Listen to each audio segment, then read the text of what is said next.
का व्यापारी ने कोटगेट थाने के अंदर रिपोर्ट दर्ज करवाई है। फिलहाल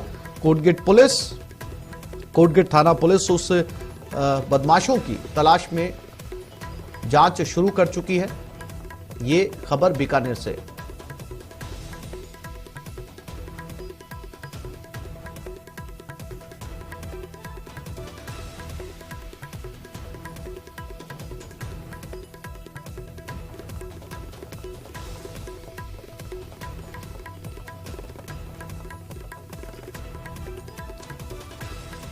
तो बीकानेर से खबर, जहां पर एक व्यापारी से अब वो पैसे कितने थे इस बारे में अभी फिलहाल जानकारी नहीं मिल पाई है।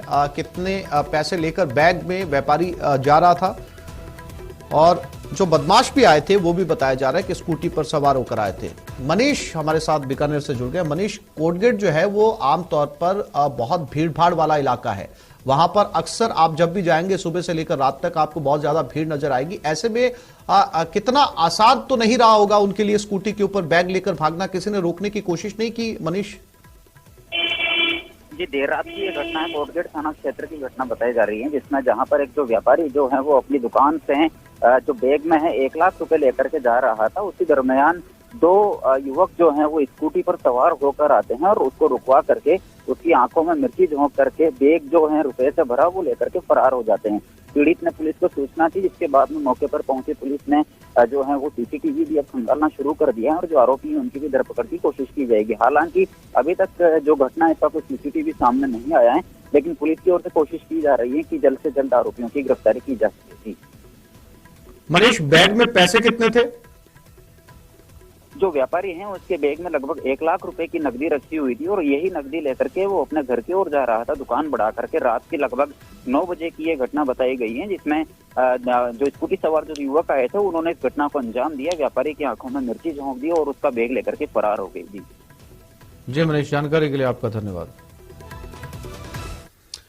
अजमेर के गंज थाना इलाके की फायज सागर झील के पास हाथीखेड़ा गांव की सरहद में बीती देर रात 70 साल के बुजुर्ग के घर में हमलावरों ने चाकू से गला रेतकर निर्मम हत्या कर दी। मृतक नर्सरी में पौधे तैयार कर बेचने का काम करता था और साथ ही झाड़ फूंक और टोना टोट का भी काम करता था।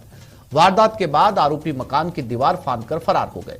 वारदात के समय बुजुर्ग घर पर अकेला था। घटना की सूचना मिलते ही मौके पर पुलिस और एफएसएल की टीम पहुंची। घटनास्थल का परीक्षण करने के दौरान मकान के पीछे की तरफ खून से लथपथ चाकू बरामद किया गया। पुलिस ने देर रात शव को मोर्चरी में रखवा दिया। इसका आज पोस्टमार्टम किया जाएगा। मृतक के परिजनों की शिकायत पर पुलिस ने हत्या का मुकदमा दर्ज कर जांच शुरू कर दी है। शुरुआती तफ्तीश में सामने आया है कि मृतक ने 5 निकाह किए थे और किसी पुरानी रंजिश के चलते वारदात को अंजाम दिया गया। फिलहाल पुलिस अभी सभी पहलुओं के आधार पर जांच कर रही है।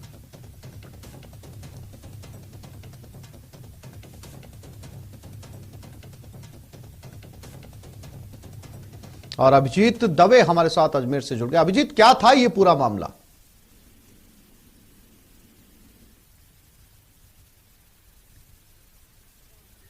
अभिजीत, मेरी आवाज मिल रही है आपको? हाँ जी, मैं आपको सुन पा रहा हूं। सवाल हो रहा है अभिजीत, क्या था ये पूरा मामला? क्योंकि बताया जा रहा नर्सरी में पौधे तैयार करता था, साथ ही टोने टोटके का भी काम करता था। कुछ जानकारी इसके परिवार की तरफ से मिल पाई? किसी पे संदेह जताया गया?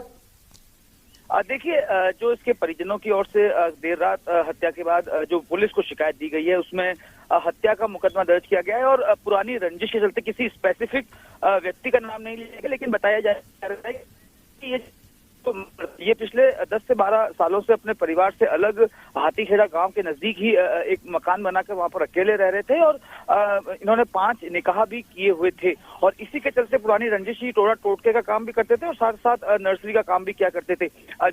जिन हालातों में पुलिस ने शव को बरामद किया है, गला बुरी तरीके से चाकुओं से रेता गया है और मकान के कुछ ही दूर पीछे की तरफ जो है लहूलुहान हालत में चाकू भी पुलिस ने कल देर रात को ही बरामद कर लिया था। मौके पर एफएसएल की टीम भी पहुंच गई थी। जरूरी साक्ष्य जो है वहां से उठा लिए गए हैं। फिलहाल पोस्टमार्टम कर शव परिजनों को सौंप दिया गया है और जो संदिग्ध लोग हैं जो अभी पुलिस की शुरुआती तफ्तीश में निकल के सामने आए, पुलिस जो है न सिर्फ मृतक जो अकेले रहते थे बुजुर्ग, बल्कि जो उनके परिजन हैं उनकी भी पूरी पड़ताल कर रही है और क्या संभावित लोग हो सकते हैं, किसी की अदावत हो, कोई पुरानी रंजिश चल रही है, क्योंकि जो जिस तरह का काम मृतक किया करते थे उस उसमें संभावनाएं बहुत थी कि कोई किसी बात को लेकर रंजिश पनप गई है और वो इस वारदात के रूप में प्रत्युत्तर के रूप में निकल के सामने आई हो। फिलहाल तमाम एंगल्स पर पुलिस पड़ताल कर रही है और संदिग्धों के और साथ में अपना मुखबिर तंत्र को एक्टिव करते हुए जो पिछले 10 से 12 साल से जो कि मृतक अकेला यहाँ पर रहता था, तो कौन कौन लोग उनके संपर्क में थे, किन किन लोगों का वहाँ पर फ्रीक्वेंट मूवमेंट हुआ करता था, उन तमाम लोगों की सूची बनाकर पुलिस जो है इस मामले की जांच कर रही है। जानकारी के लिए अभिजीत आपका धन्यवाद। और ये खबर डूंगरपुर से है। ऑटो नीलगाय की टक्कर हुई, एक की मौत हो गई। ओबरी थाना क्षेत्र में ऑटो से नीलगाय टकरा गई। हादसे में ऑटो में बैठी युवती की मौत हो गई। टक्कर में 6 से ज्यादा लोग घायल हुए हैं। सभी घायलों को अस्पताल पहुंचा दिया गया है।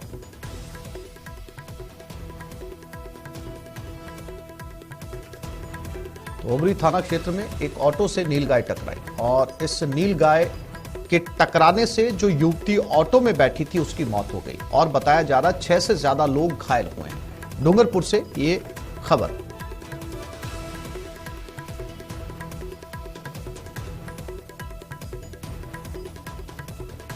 और अब बात राजसमंद की, जहां केलवाड़ा थाना क्षेत्र इलाके में किशोरी से गैंगरेप मामले में गिरफ्तार सभी आरोपियों को पुलिस ने कोर्ट में पेश किया है।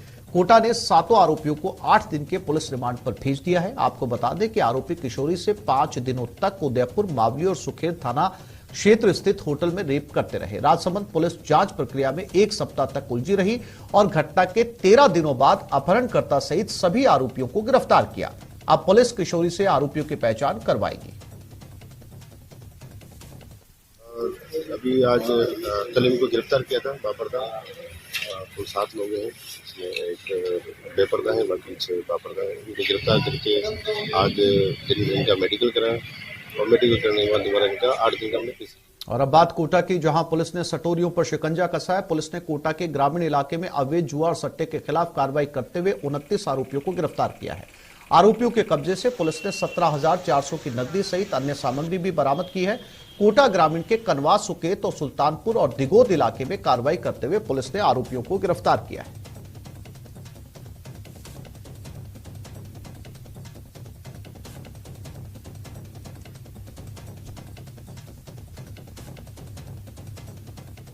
और यह खबर जोधपुर से है। सेतरावा में चिंकारा का शिकार, चिंकारा के सींग, खाल अवशेष जब्त किए गए हैं। शिकार में इस्तेमाल हथियार भी बरामद हुए हैं। वन विभाग पुलिस की टीम ने दबिश दी। 2 सगे भाइयों पर शिकार का आरोप है। वन्य जीव प्रेमी गिरफ्तारी की मांग कर रहे हैं। तो एक बार फिर से चिंकारा के शिकार का मामला जोधपुर से, और आरोप है 2 भाइयों के ऊपर। अब ये 2 भाई कौन है, इसकी जांच फिलहाल पुलिस कर रही है, लेकिन तस्वीरों में आप देख सकते हैं चिंकारा के सींग, उसकी खाल और कुछ और भी सामान बरामद किया गया। साथ ही साथ वो हथियार भी बरामद किए गए जिससे इस चिंकारा का शिकार किया गया है।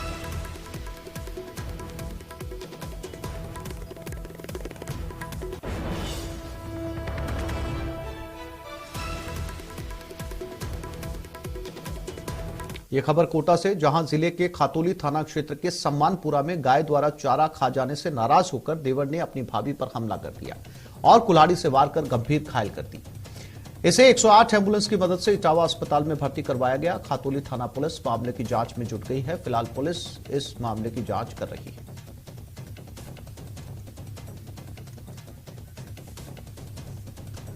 और अब बात बीकानेर की। बीकानेर संभाग के सबसे बड़े पीबीएम अस्पताल की ऑडिट में करोड़ों के गड़बड़ घोटाले का मामला सामने आया। एसीबी के एसपी देवेंद्र बिश्नोई ने 7 साल बाद पीबीएम अस्पताल में ऑडिट का दावा किया और कहा कि ऑडिट रिपोर्ट में करोड़ों के माल को गायब कर दिया गया। यही नहीं, अस्पताल में ऑडिट नहीं होने और अनियमितताओं का मामला भी सामने आया है। इसकी रिपोर्ट बनाकर एसीबी मुख्यालय भेज दी गई है। हालांकि पूरे मामले पर अस्पताल प्रशासन सफाई दे रहा है।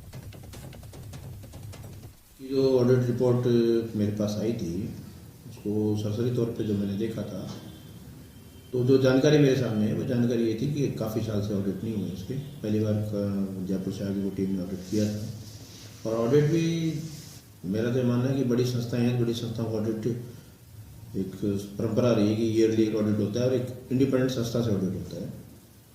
तो मैं उसमें ज़्यादा नहीं जाना चाहूँगा, लेकिन मैं इतना कहूँगा कि ऑडिट की जो रिपोर्ट थी उसमें अनियमितताएं नजर आ रही थी। और ये खबर अजमेर से, ख्वाजा गरीब नवाज का 811वां उर्स शुरू हो चुका है। पाकिस्तान से जायरीनों का विशेष जत्था अजमेर पहुंचेगा। 24 जनवरी को पाकिस्तान से ये जत्था आएगा। अजमेर अमृतसर से विशेष ट्रेन से ही अजमेर पहुंचेंगे। 490 के करीब पाक जायरीन पुरानी मंडी स्थित सेंट्रल गर्ल्स स्कूल में ठहरेगा। ये पाक का जत्था। पाकिस्तानी जायरीन की सुरक्षा के लिए एजेंसियां अलर्ट पर। तो अजमेर में 811वां उर्स शुरू हो चुका है, यानी कि 811 साल से ये उर्स लगातार मनाया जा रहा है। और इसमें जो जानकारी मिल रही है उसके मुताबिक 490 पाकिस्तानी जायरीन यहां पर शिरकत करने के लिए पहुंचेंगे और अमृतसर से खास ट्रेन के जरिए ये लोग अजमेर तक पहुंचेंगे। चूंकि पाकिस्तान से लगभग 490 जायरीन पहुंच रहे हैं तो सभी सुरक्षा एजेंसियां अलर्ट पर हैं।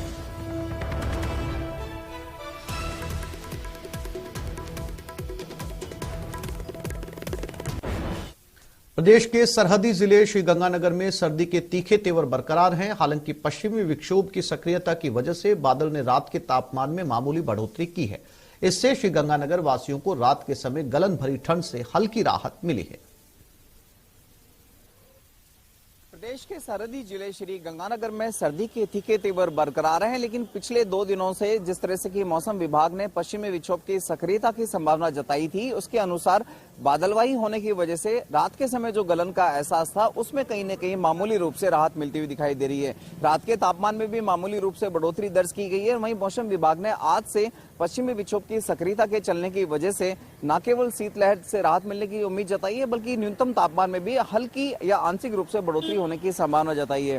हालांकि पिछले 2-3 दिनों से श्रीगंगानगर के आसमान में कहीं पे भी कोई कोहरा नहीं दिखाई दे रहा है। मौसम पूरी तरह से साफ है और जिस तरह से कि बीती रात बादलवाही बनी रही, बादलवाही का शायद ये नतीजा रहा कि रात को समय जो तापमान में मामूली रूप से जो बढ़ोतरी है। और अब बात जैसलमेर की, जहां मौसम की मार ने रबी की फसलों पर कहर बरपा दिया। 12 जनवरी से 17 जनवरी तक लगातार पारा गिरने और शीतलहर ने किसानों की मेहनत पर पानी फेर दिया है। पाला पड़ने से सरसों, अरंडी समेत दूसरी फसलें बर्बाद हो गई। ग्रामीणों के मुताबिक जिले में सरसों की करीब 25% फसलें खराब हो चुकी हैं। 82,000 हेक्टेयर पर सरसों की फसल की बुआई की थी। पाला पड़ने से करीब 20,000 हेक्टेयर में फसलें नष्ट हो गई। मौसम विभाग ने आने वाले 3-4 दिनों में तापमान में गिरावट की आशंका जताई है। राइडो इतना जड़ी दिया, पूरा 3 दिन बर्फ पड़ी जो कर मैं जीरो और राइडा नष्ट हो गया। फिर मैं बचने बिल्कुल नहीं आया। जड़ा जड़ा बेटा काश्तकार बिल्कुल फ्री डियोड़ा साहब। एंडी तो पूरी नष्ट, एंडी राइडा सरसों इसे बे तो पूरा जीरा पूरा डाव बल गया। इतनी बर्फ पड़ी 3 दिन लगो तार। इस सब जीरे में कितना नुकसान हुआ? इस सब जीरा में तो बिल्कुल इतना नुकसान दियो साहब, बिल्कुल माने। तो इस बुलेटिन में फिलहाल इतना ही। नमस्कार।